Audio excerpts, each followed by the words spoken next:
Bernard Werber, L'ultime secret. Page 192. 49.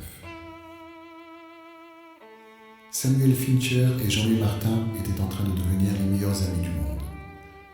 Samuel Fincher s'exprimait par la voix. Jean-Louis Martin lui répondait de sa pensée branchée sur l'appareillage informatique.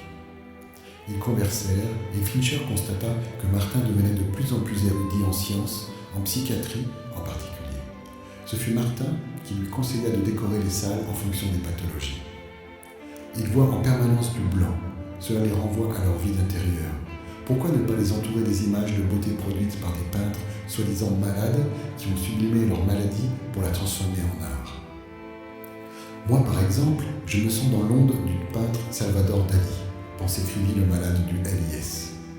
Jean-Louis Martin se connecta sur le net, chercha un site de banque de d'images et fit apparaître un tableau de Dali sur son écran d'ordinateur. Vous vous rappelez notre discussion sur nos préjugés qui fabriquent le réel? C'est le talent de Dali. Il a énormément travaillé sur les illusions d'optique. Il nous montre que notre cerveau ne cesse de tout interpréter et nous empêche de voir.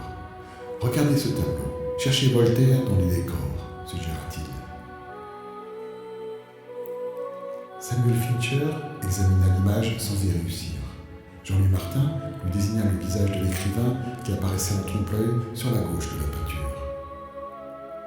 Docteur, faites peindre les murs de motifs inspirés de ces tableaux. Par qui? Par vos pensionnaires, les obsessionnels par exemple.